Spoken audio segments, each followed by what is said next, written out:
Hi guys, I'm at All Performance Cars. Hello to you and welcome to the video. If you guys got that, that was a Shimmy 150 reference. You didn't get it. I just embarrassed myself. What are we going to be talking about today? It's got to be the Suzuki Swift Sport. Of course you knew that because you clicked on the video. Of course it's got to be Swift Sport because we're car guys who want something sporty. Now we're going to go over so much. We're going to do an overview, a concise, complete review, buying guiding on what Suzuki Swift Sport should I buy, common problems to look for, and all that. Then we're going to go and do a mod guide. Now this was a subscriber requested video, so that is pretty nice. That's all we want to say. And so buckle up, sunshine. Did you get that? That was a reference to our old videos that were really bad at the start. You didn't get that? Okay. Quarter, they gon' finish it. Yeah, I'm on call with a hit or two. No small talk, me and Mr. News pull up with a flex on the ball in the back. So then boys, let's do an overview and review. Now since we're doing 3 generations in this one video, I'm going to split up the overview and review. So first of all, let's talk about the Swift Sport first generation. So let's start with the overview. It's powered by a 1.6 litre 4-cylinder with variable valve timing. This little boy puts out 148 Nm of torque. You guys gotta say horsepower, no, it has 125 horsepower.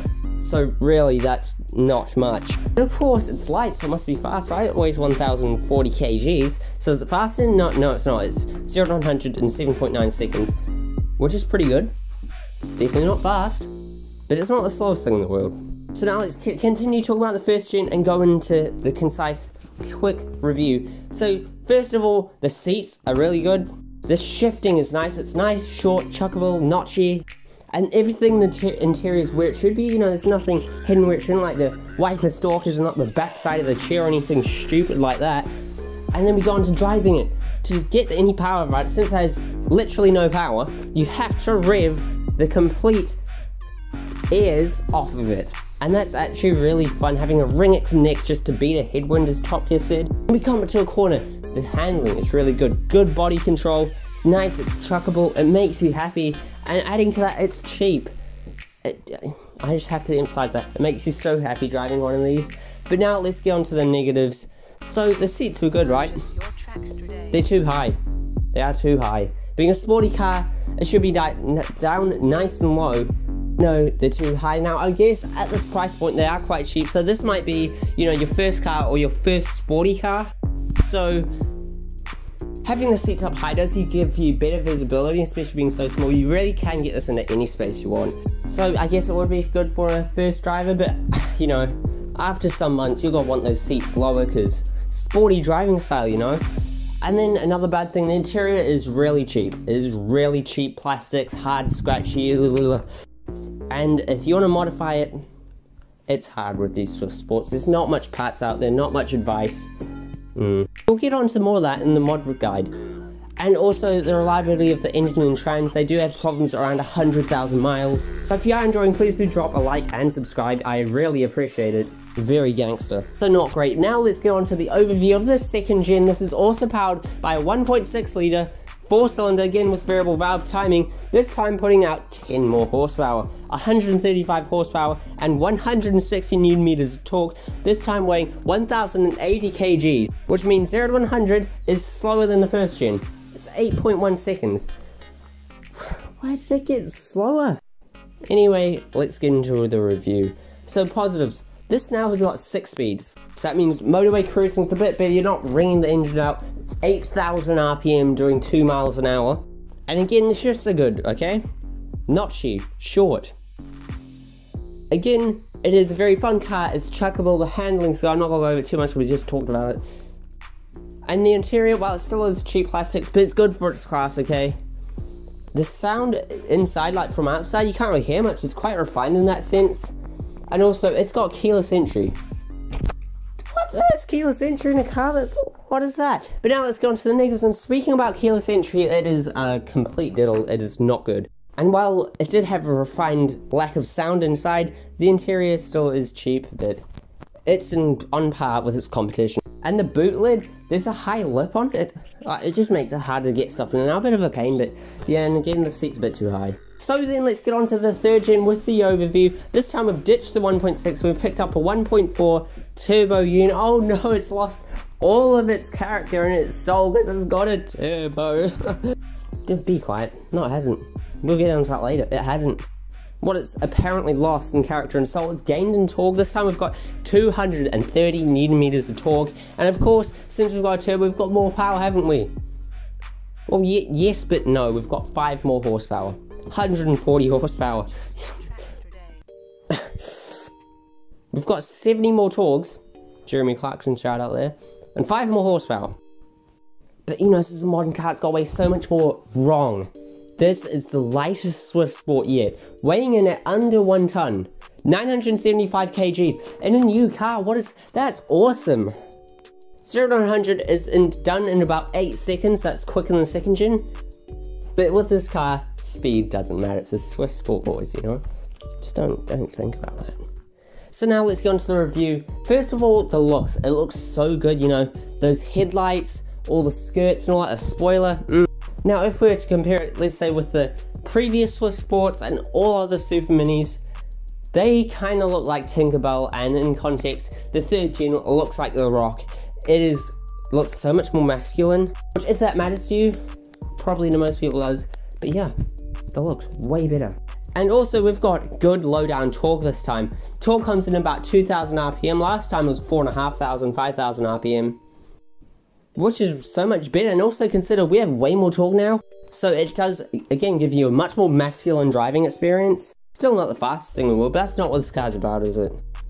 And now, with this gearbox, it's even shorter the shifts. It's properly good in this car. Again, the handling, nimble, chuckable, delicious. The steering is nice and heavy. It doesn't have that much communication, but what you lack in communication from the steering wheel, you get up your bum. Oh, I'm gonna stop right there before we get demonetized. That was not a good sentence. Let's just go on to the luxuries then.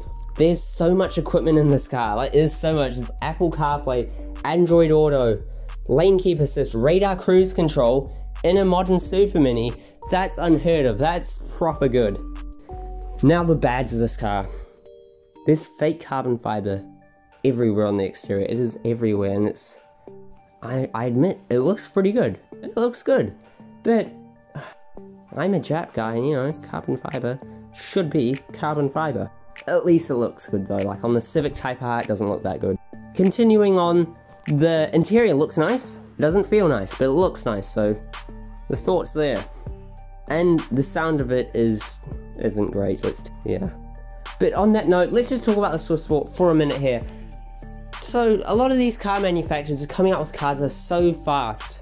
You know, your Golf Rs, your RS3s, your A45s. But they're just missing what the Swift Sport has.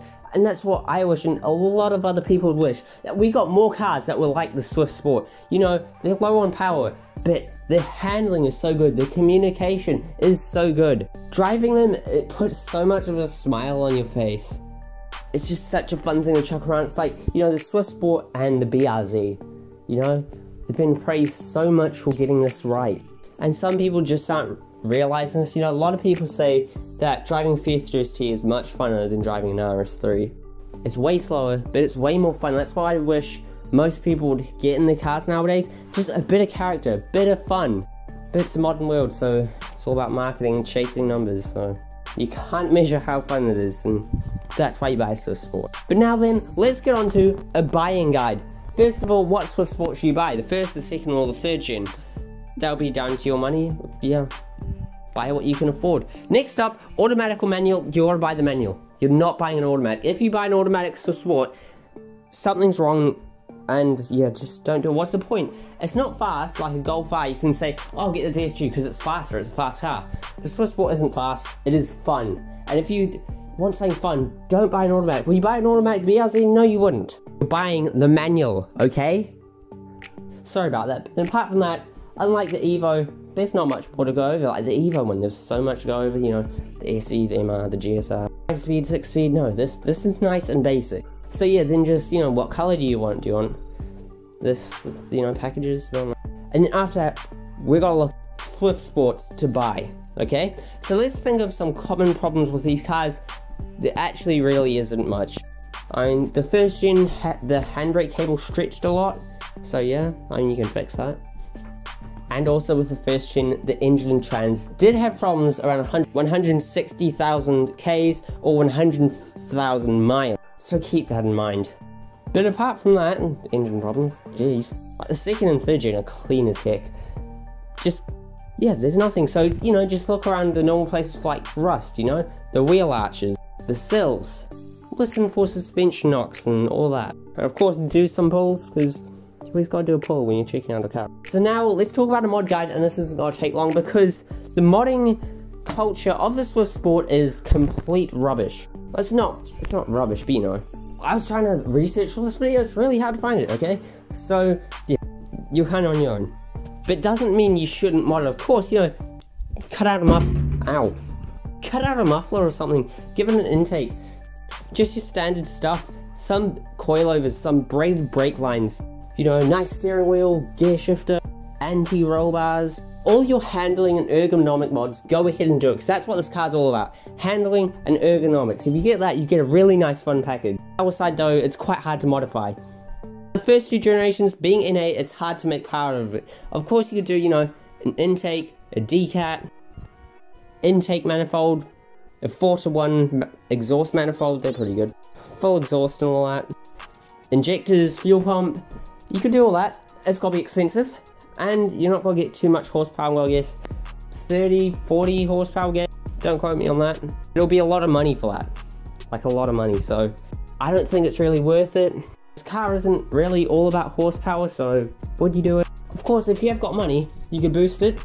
Or what some people have done is they've dropped the engine from the Swift Sport, the new one, the third gen, the turbo, and put it in. Because obviously a turbo, they're pretty good to modify.